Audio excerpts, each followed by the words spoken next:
Well, welcome. We're going to go ahead and get started so that we have plenty of time to be able to hear from our guest speaker today.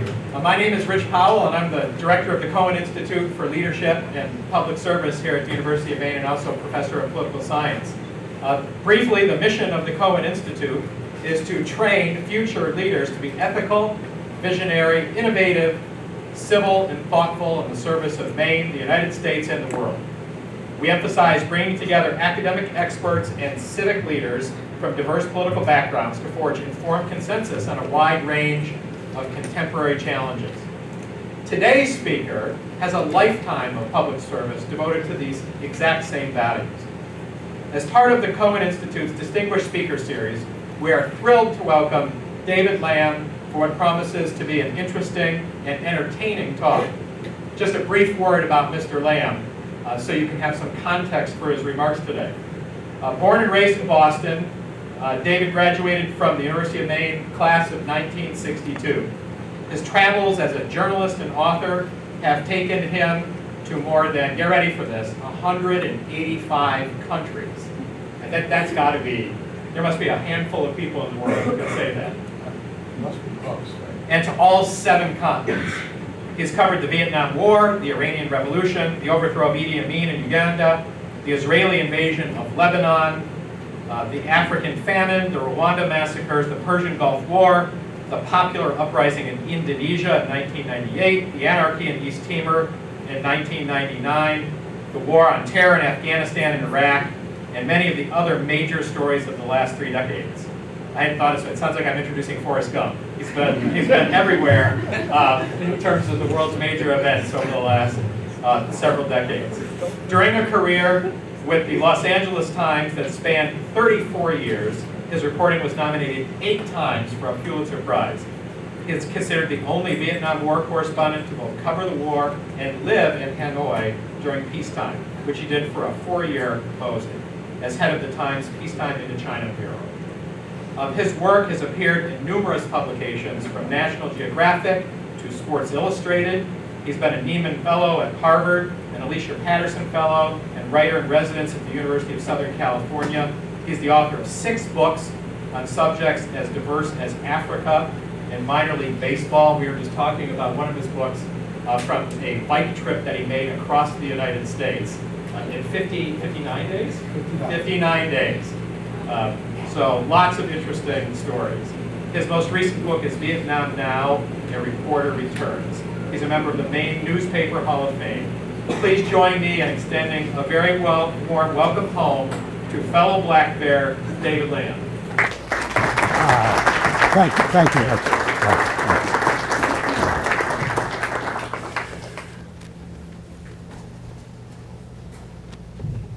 Greetings, everyone. I'm really happy, delighted to be here. I see some betas, old beta friends in the audience, and I'd like to thank the Cohen Institute and Dr. Powell and others that made my trip back to the University of Maine possible. I come from a fairly long list, well, not long, but substantial, of family members who went to the University of Maine. My dad was the class of 1910. Get that. My nephew was 1988. I'm 1962. We were all betas, and I think all of us. Yep. Should I speak? You're fine. How am I? Is the voice okay in the back or not? Okay.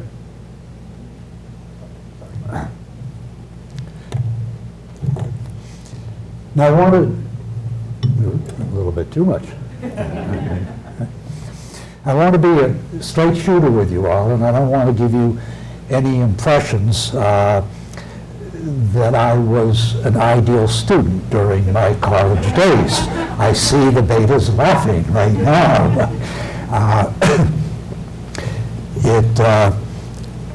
I guess I majored in journalism, but I think my real major was partying 101 when I was here, and by God, I was good at it. But my point grade average for partying was far superior to what it was with any of my economic subjects.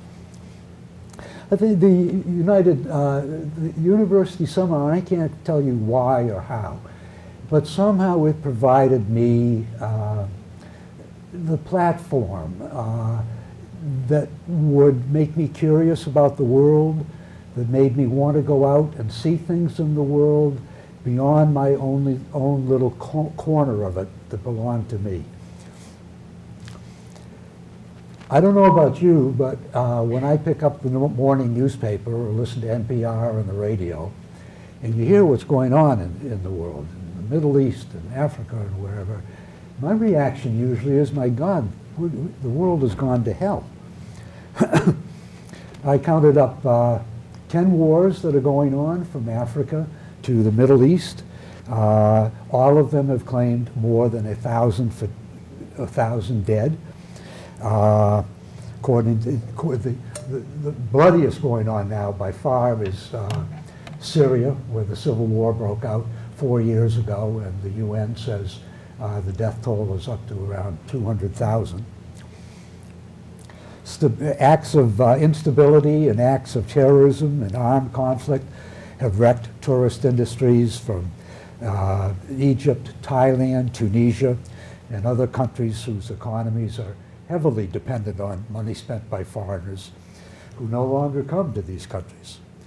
An example of that is I organize a bicycling trip in a different European country every summer for 20 friends. I'd signed up for next June to go to do Turkey, and some think tank from London came out with the assessment that an attack on Turkey in the style of what happened in Tunisia was almost certain to happen this year, so we canceled the trip. And I mean, there's millions of people are doing the same thing. They may not be going for biking, but a lot of people don't want to be exposed to the possible danger. Is there a common denominator to the violence of all these widespread flashpoints? And yes, virtually all of them have Islam at the core. Now, I'm not about to start bashing the Islam or bashing the Arabs. I lived in Egypt for 4 years, traveled through all the Arab countries, got to know a lot of Arabs, and I liked them. I liked them a lot. I had a lot of respect for them. I remember going into, typical example of the Arab hospitality, I flew into Algeria one day, and I'd never been there. I didn't speak the language. I didn't know anybody there. I couldn't find a hotel room, and I had to come away with a story. And the cab driver says, I'll take care of you, don't worry. Took me to his house, moved his family out into his brother's house, and gave me a sofa. And I ran into, that's so typical of the Arab hospitality. And I ran into things like that time and time again. Most Arabs I knew did not embrace the wacko fundamentalists that we know today. And they didn't seem to fit the stereotype that we often hold, fasten on the Arabs. People I knew had never ridden a camel, slept in a tent, or probably even seen an oil rig. Most of them were as tolerant and as sensible as presumably you and I are. And although the Arabs and Islam is frequently treated badly in the stereotype that we hold them in the West, you get older, it's harder to separate the pages. I don't know if anybody's noticed that. It's worth noting that Islam is closer to Christianity than to any of the other major religions. Muslims believe that Mary is the mother of Jesus. They believe in Jesus Christ as a prophet, but not the Son of God. Muslims venerate Adam, Moses, Jacob, and Job, Noah, and Adam. Both Islam, of course, and Christianity originated in the life of a single man. But unlike Jesus, Muhammad was a variable figure. He didn't cure the blind, he didn't raise anyone from the dead, he didn't walk on water. In short, he didn't do miracles. He preached compassion and justice, and not revenge and conquest. I think, frankly, Muhammad would roll over in his grave today if he saw what was going on with organizations like ISIS. Still, in a poll recently of Republicans, 39% said they considered Islam as inherently violent. I don't buy that.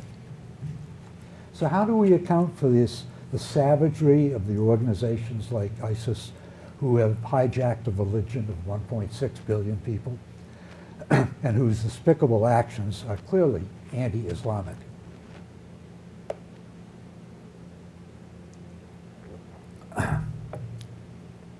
Well, first, the majority of the young men who joined the jihadis are most likely have been jobless, uneducated, and without skills.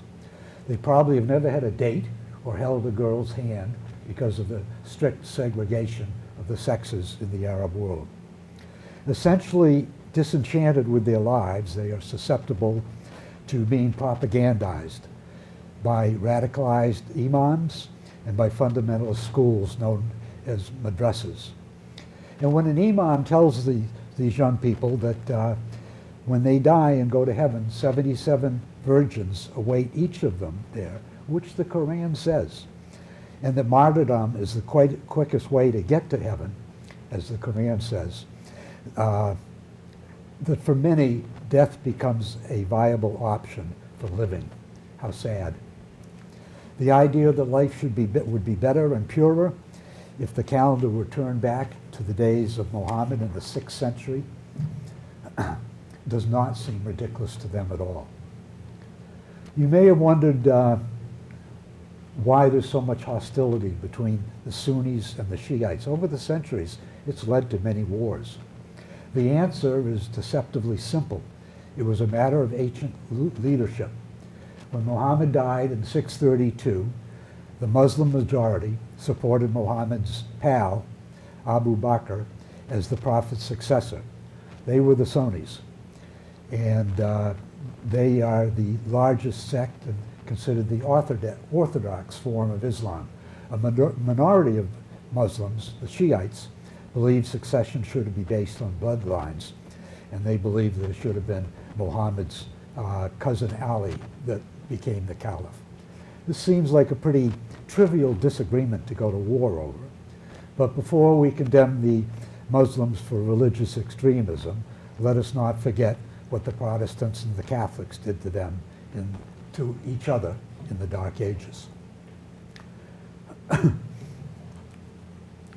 Having started by saying that it looks like the world had gone to hell, let me offer an alternative assessment which is shared by a fair number of academics and is, you may take issue with, but their premise is that despite what the mass media is writing about now, that we are living in an era of unusual peacefulness.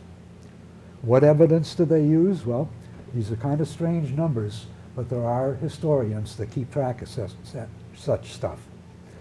Before organized countries evolved over the centuries, battles killed, on average, 500 out of every 100,000 people. By the 20th century, which obviously included 2 world wars, the battle deaths had dropped to 60 per 10,000. And now the number is about 10. I mean, that's a huge difference. And perhaps somebody's learning that there is no such thing as a bad peace or a good war. The average annual death toll per conflict has dropped from nearly 10,000 in the 1950s to less than 1,000 in the 21st century. That's certainly a lot more peaceful. Unlike World War II, which involved all the major powers and claimed as many as 55 million lives, people between 1939 and 1945 was the 55 million. And most of the conflicts today are relatively small scale and often don't extend beyond the borders of a country. Terrorism really does not count for many of the deaths at all, with obvious exception being the attacks on the United States. It's easy to forget how horrible humans' lives were a few centuries ago. It's easy to forget how brutalized people were in Victorian England and Tsarist Russia. Stalin alone was responsible for tens of millions of deaths. Hitler tried to eradicate an entire people based on race. There are some interesting, you can make your case that we have a violent country, there's no doubt about that. But there are some encouraging statistics recently, because peacefulness involves also our own individual lives. Rape in the United States is down 80% since 1973. Punishment for homicides have fallen in almost all of our major cities. Homicides and discrimination against gays and blacks have fallen dramatically. Lynchings, which used to average 150 a year, don't exist. Now, in case you feel a little smug about all that good news, here are a few sobering facts that you won't believe, but they're true. I've added them up, and it's true. More Americans have died from guns in the United States since 1969 than have died on the battlefields of all wars in American history. That's stunning. American children are 14 times more likely to die from guns as children in other developed countries. And one more. More Americans die in gun homicides and suicides every 6 months than have died in the last 25 years in every terrorist attack and in the wars in Afghanistan and Iraq combined.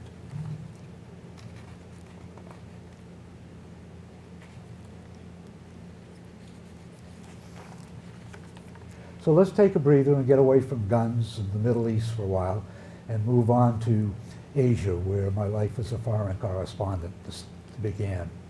In the late 1960s, I was working for United Press International in San Francisco, and I became obsessed with the idea that I wanted to go to Vietnam and cover the war. It was the major story of my generation, and I figured, geez, if I'm a reporter and I don't want to cover the major story of my generation, God, I ought to be a banker or take a job in public relations or something like that. And so I volunteered to go to Vietnam. My brother, who was a career Air Force guy, said, "You idiot, you fool, they're going to send you." And I said, "That's exactly what I want, Walter." And about a month later, I got an email, well, it was a telex in those days, from the foreign editor in New York. And I've still got it in my scrapbook. And I remember exactly what he said. He said, "Tell Lamb his number is up for Vietnam. We want him there on Tuesday." That was about a week away. And by the way, tell him to write a 250-word biog, so if he wins a prize, we can promote him accordingly. Well, I knew I wasn't that naive. I knew what he was trying to do. He was asking me to write my own obituary, which I did. And I had no idea what a dangerous assignment I was going to. I was sent there because to fill the hole of a colleague who had been killed in battle, UPI colleague, and another UPI colleague who replaced me 2 years later was also killed. And I arrived in Saigon in August of 1968, pretty damn scared, I'll tell you, and not knowing what to expect. As an aside, I might mention that 61 journalists have been killed this year throughout the world.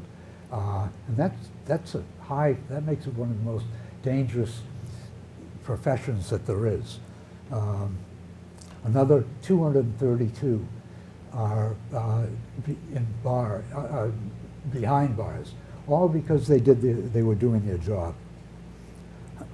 Clearly, being a foreign correspondent has become far more dangerous than it was when I covered Vietnam. Because in Vietnam there were front lines. If there was a river here, you knew on the other side of the river that's where the bad guys were. You don't go there. That's where the Viet Cong or the North Vietnamese were. On this side, say, was the good guys, the South Vietnamese and the Americans. Today there are no front lines. You think of what's going on in Iraq and Afghanistan. People will come up to you on the street. You have no idea whether they're the good guys or the bad guys. For my 2 years in Vietnam, 1968 to 70, when I was a combat correspondent, I basically did everything the Marines did. I did what they did. I went where they went. I would spend 2 or 3 weeks at a time with them.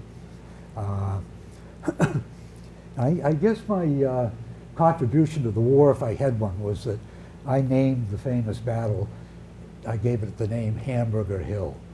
And what happened was, you know, the battle was 5 days long, and every day we'd get on a chopper, about 5 of us journalists, and we'd fly out from Phu Bai to where the battle was going on. And the door gunners on the chopper would be laying down a sheet of bullets to, if there were bad guys out there in the jungle, to obviously get them to keep their heads down. And I said to the GI, and a lot of people were getting killed. It was a very bloody battle. And I said to a GI sitting there, during the Korean War, battles had sexy names, Pork Chop Hill.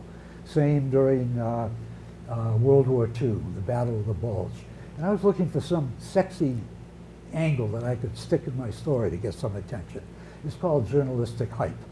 And the GI said, well, no, nobody's got a name for it, but it reminds me of chopped up meat, so I call it a hamburger.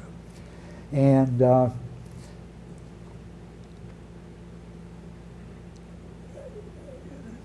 that day, really just me and the other guy called it Hamburger Hill. But the story got a wide play, and Senator Ted Kennedy picked it up in Congress and used it as an example of the futility of the war, and the name stuck. I never did get hooked on war like Ernest Hemingway did. I counted the days till I was going to leave. I hated being scared. I hated war. I hated the sadness of war. But I do have to admit that for a journalist, there is nothing that meets or provides a rash of adrenaline like the war does, and particularly when you survive the close encounter. Just for the record, my salary covering the war was $125 a week, no overtime, no hazardous duty pay, no days off. And you know, all my colleagues were probably making the same thing, about the same amount. But never did I hear anybody complain about any journalist complain about their lousy salary, because we all thought we were doing something so important. And I think it was truly important, our role there.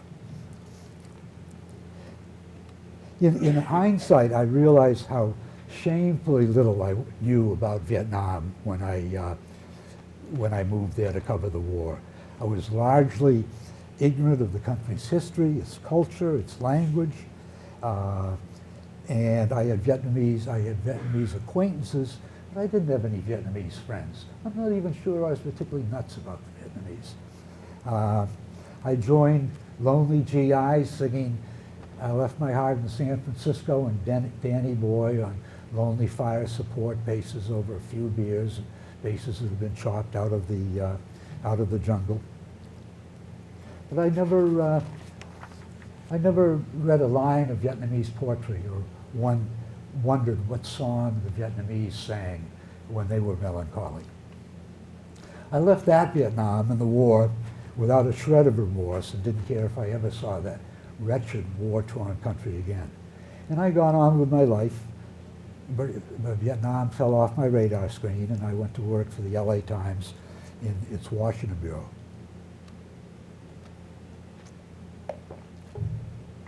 I did return once when Saigon was falling or being liberated, depending on your point of view, in August of 1975.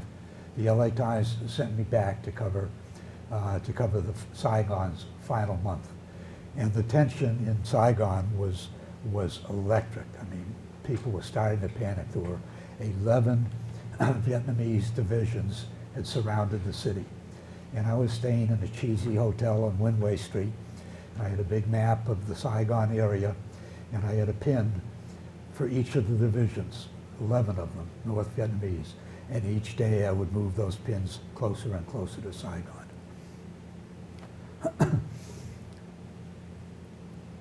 I thought I was through with wars then, but it wasn't to be.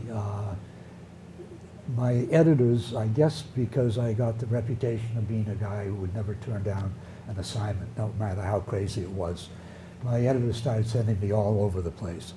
I spent Christmas 2001 on Bora Bora Mountain in Afghanistan with the Special Forces looking for bin Laden. I covered Gulf Wars 1 and 2. 1 week I was on the front lines of Iran as they fought Iraq. The next week I was on the front lines of Iraq as they fought Iran. Very unusual that you could cover both sides from the front lines of a place. And then there was the Ethiopian-Somalia War. A lot of people died. Nobody in the world has heard of that war now. And I remember there was a protest that the Somalis gave in a village so that the Ethiopians would see how everybody was for Somalia. And I could see 3 F-5s, American-made F-5s, coming in low, and 300 miles an hour. They started dropping bombs. A whole bunch of people around me were killed. But I had this strange vision. I could see the pilot's face. He was that low. And I remember thinking, Jesus, I'm an American. You probably got trained to fly in some fort in Texas. Go away. And I can still see that guy's face in my mind's eye today. I spent a month in Rwanda where the Tutsis were slaughtering 500,000 Hutus, an act of true genocide. And I remember standing on a river in Uganda as scores and scores of bloated bodies floated by from the people that had been killed. And when Ayatollah Khomeini came back and took over Iran from the Shah of Iran, he decided that I was what he called anti-revolutionary, and he gave me 24 hours to leave the country. And I was delighted to leave his humorless, alcohol-free country, and I shed no tears the next day when I settled into first class Air France to Paris, sipping a martini. It was good news. I was fine. Everywhere it seemed that history was unfolding at my doorstep. And it's hardly surprising that my 50 years in journalism, it's hardly surprising that I woke up excited every day, wondering what the day ahead was going to be for me. I never woke up bored, saying, oh, geez, another day at the office. And you know, as Dr. Powell said, I got to 185 countries, which I'm real proud of. And you know what though? I never paid a single penny. Some editor was paying me to go to these places. Some of them were horrible, and some were places that people saved for years to go to as a tourist. My editors picked up all my expenses and gave me a decent salary to boot. How lucky does a guy get? Let's be serious. In 1997, the Los Angeles Times asked me if I would move to Vietnam and reopen our bureau there that had been closed since the fall of Saigon 22 years earlier. And although I hadn't been hung up on Vietnam like so many GIs had been, the idea was fascinating that I could discover a country at peace that I had only known previously as a country at war. And I said, you bet. And a month later, my wife and I and our 2 cats were landing in Hanoi, which during the war we always called the enemy capital. And I suspected as an American that we were going to encounter a lot of lingering hostility in Vietnam, and that our 4 years there were going to be pretty damn difficult. Wasn't true at all. The American War, which claimed 58,000 Americans and 3 million Vietnamese, and incidentally, 3 million Vietnamese, if you compared our populations and took that into the equation, it would be the equivalent of the deaths of 26 million Americans. So 3 million was a huge number. Today, virtually everyone on both sides, whether you're American or Vietnamese, agrees that the war was an absolutely tragic one, that it should have been avoided and didn't accomplish anything. One could only hope that the United States would learn the lesson of Vietnam. Don't go to war without an exit strategy. Don't go to war unless the folks at home support you. Don't go to war without understanding who your enemy is.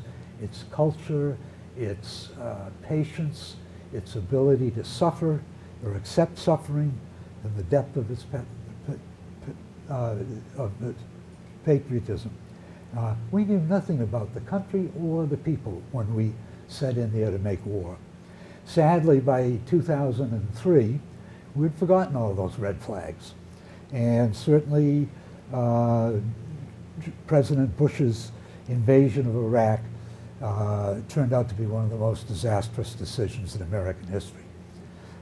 It created the void that ISIS has filled, and it also greatly diminished the U.S. influence in the Middle East. What's happened to Vietnam since the guns fell silent there 40 years ago? Vietnam's still a communist country. But for the first time in a generation, or first time in a century, a generation is growing up not knowing the sound of battle or foreign domination. There are a lot of good things going on in Vietnam. Its middle class is growing. There's been economic reform in which the government has legalized free enterprise. That has led to a 60% drop in poverty. The country faces no internal or external threats. It's really become a rock of stability in the turbulent waters of Southeast Asia. And you know, one of the ironies is that all the things that it's become is what we would, during the war, what we would have liked Vietnam to come to. Friends, good relationship with America, stability, growing middle class, a good influence in the waters around the Spratly Islands. That's what we hoped for. And it came, not because of the war, obviously. It came in spite of the war. And you could almost say that we achieved what we wanted there without the terrible cost of we could have had it without the terrible cost of the war. So what have I learned after running around the world for all these years? I've learned that there are far more people with kindness and goodness in their souls than there are people filled with the evilness. I've learned that when I travel, and particularly when I live in a foreign country, it's important to leave my cultural baggage at home. Don't judge everything by the standards of America.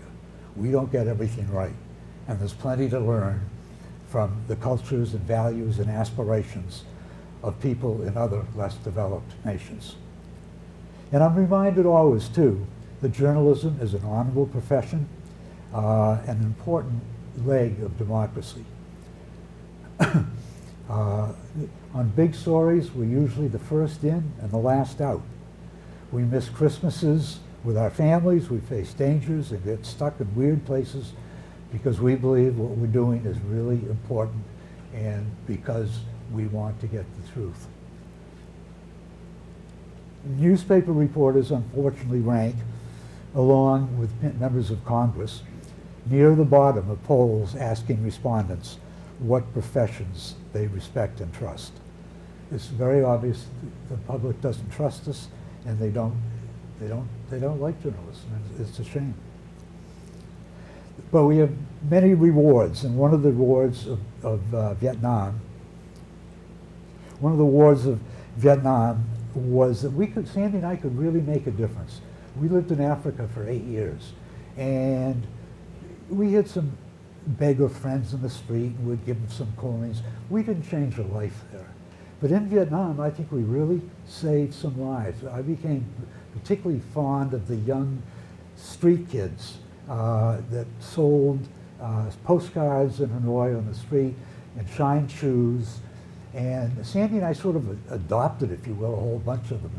And we sent them to school so they could learn English. We would send them, we'd give them money when a holiday came. We'd give them bus money so that they could get back to their villages.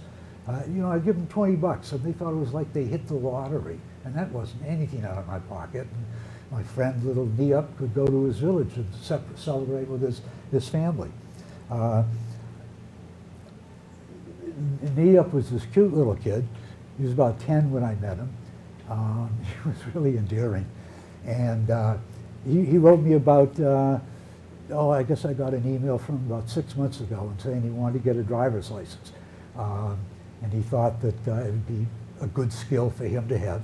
For some reason, getting a driver's license in Vietnam takes 3 months of school and $400. I don't know what they do, but anyway, it does.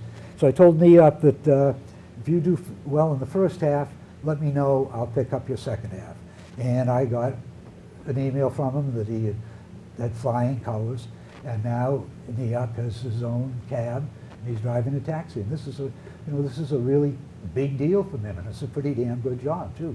He's now married, he's got a kid, and when I go back to Vietnam a lot, and when I go back, there was this group of about a dozen young kids that are now grown into adulthood, and I always take them all out to dinner.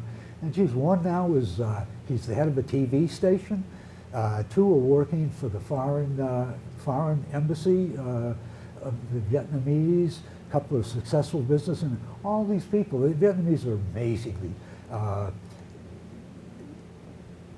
in terms of working and being successful. And they've all, it's a wonderful pleasure to me to know that all these kids have turned out with a good life. I got just 2 weeks ago, I got an email from Niup, and he said, his English isn't perfect. Dear David, long time, no hear about you. I wish all of things are coming better for you. I have just been to Sam Som Beach. There are many beautiful things there, and I saw something different than Hanoi. I sit on the beach until the sun is hid, and suddenly I thought, how could I come to the United States to see you and Sandy and say hello as I used to do when you were in your office in Hanoi? Please do not forget me. I haven't, and I won't. Thank you. Thank you very much.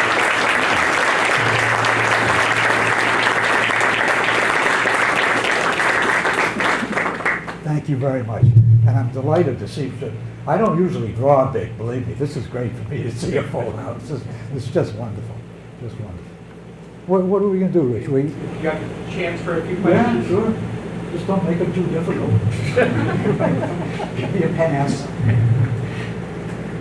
Yes. My name is Prosper. I'm a student in global policy. I'm from Rwanda, so it was interesting to know that okay. you. Wow. I was 8 years old when we were there. Wow.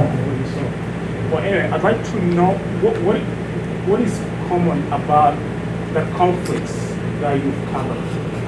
Do you see any commonalities between like different conflicts that you covered in Africa, in Asia, or elsewhere? Gosh, I guess they're all the same when people get killed, and usually the conflicts is over something pretty damn stupid, as often as not. No, I really don't have this. Good question, but I really don't have a good answer for you. I'm so happy when I get out of some of those tight situations, like there was in Rwanda and Burgundy, but no, they're not the same, but they are. People die.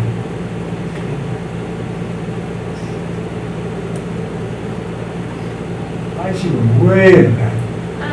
You mentioned earlier that this year in particular is particularly dangerous for you were just starting out as a journalist right now, would you do it all over? Would you do that career over again if given a different climate? You know, I'd have a hard time doing it, but for another reason, and that is that the journalists that go out today, newspapers are in a lot of trouble, as you know, and the journalists that go out today, all I had to do was file one story a day, and I could put the whole day into it and make it a great story. Now the journalist's going to carry a camera, take stills. They're going to have a video camera so we can get it on TV. They have to file repeatedly. There were no cell phones when I was doing this in Vietnam. Now your editor, you know, my editor called from Cairo once, and or called me in Cairo once, and he wanted me to go to Nigeria. And the phones were pretty bad in Cairo, and I'd say, Nick, speak up, I can't hear you, Nick, I can't hear you. Clung, and down it goes, and I didn't go to Nigeria. But that is impossible now. He can reach you 24 hours a day. And I really have so many close experiences, so many. I don't want to tell you a lot of war stories, but when the Israelis invaded Beirut, I think it was '81, it was just anarchy everywhere. And I was in a car with 3 people. The streets were essentially empty. And I was in a car with 3 people, and 4 young gunsters, as we call them, young kids with guns, ran out around the corner, stopped the car, got their weapons pointed right at us. And one guy's got his K-47, and the one I'm closest to him is, and I could see him tightening his finger on the trigger as though it was in slow motion. And there was a burst of fire, and about 8 bullets went into the frame overhead, the door frame. And then he yelled, "Yalla, yalla, yalla!" Get up, get up. And it was so quick. I wasn't scared because it all took about 30 seconds. But I really had no desire to go back and get shot out again. Yes. And what other changes in coverage that we have today have you witnessed, and how do you feel about the changes in objectivity for journalists and when there's sort of political coverage slants or news today? Ooh. You know, the public wouldn't agree with me, but I find that most of the journalists I know are like me, and that is the most important thing is to get it right. And sometimes we screw up and don't get it right, but it's amazing, considering the opportunities for errors, how much we do get right. It really is amazing. And it's just, I don't think it's changed. I think the journalists are still, they're curious, they're broad-minded. I don't find them particularly ideologically. Probably most are Democrats, so no big deal. It's like Fox News and some of those places. That's just, as far as I'm concerned, that's not news, it's propaganda. They've got a viewpoint. Absolutely. Right in the middle, yes. Yep. Are there any conflicts you see that aren't getting enough media attention today? We know a lot of them are so dangerous now. You'll notice that the major newspapers are covering them with stringers, part-time guys, because it's just too darn dangerous to send an American in there. And also, these freelancers, they're generally, since they're on staff from the New York Times or the Washington Post, they don't get health care coverage. If they get kidnapped, they don't have a big American institution standing behind them. So it's a lot more dangerous. Yes, in the corner. I guess sort of to follow up on that question, do you think that the quality of journalism changes when you go to some of the newer media forums, or I guess just newer mediums like Vice News? Is there a significant change in the quality of the type of journalism that the stringers are doing, or these new media elements are doing?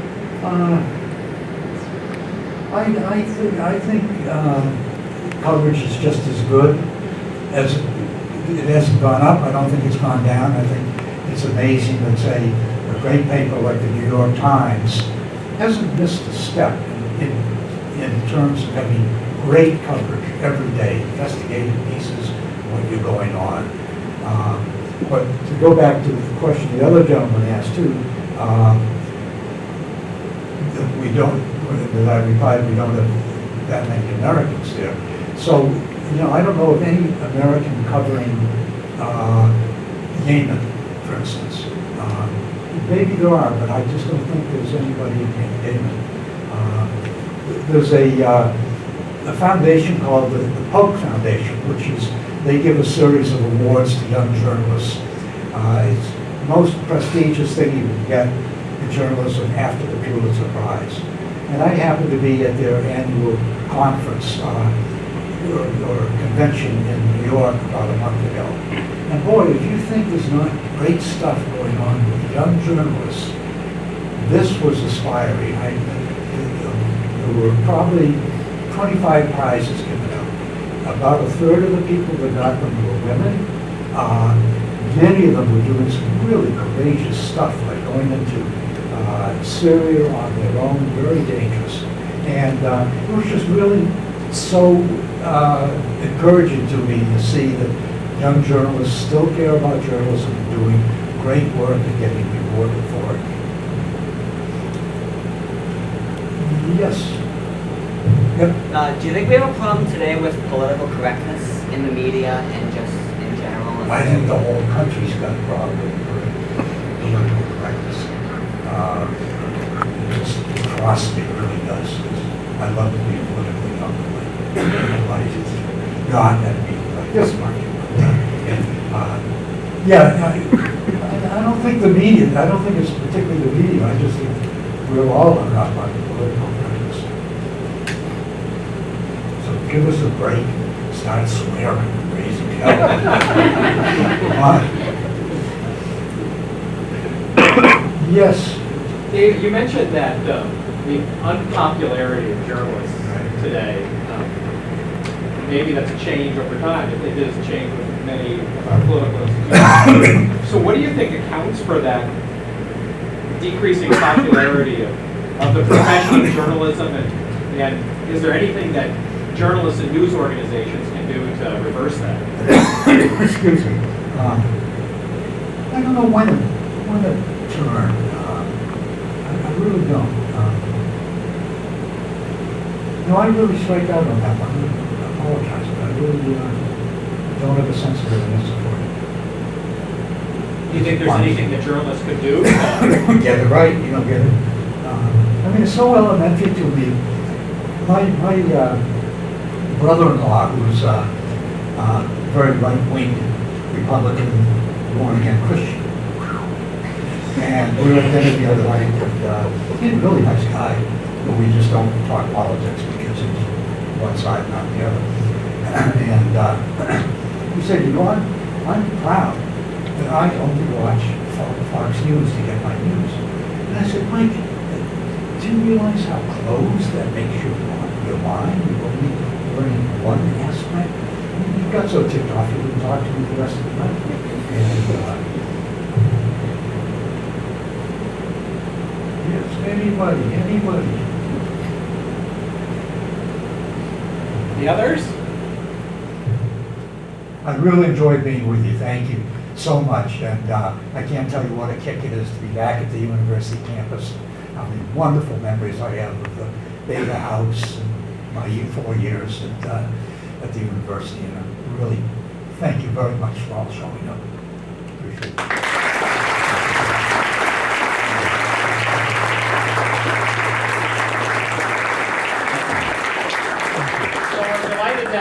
That David took the opportunity to visit with us today, and I just wanted to present him with a little token of our appreciation for his return.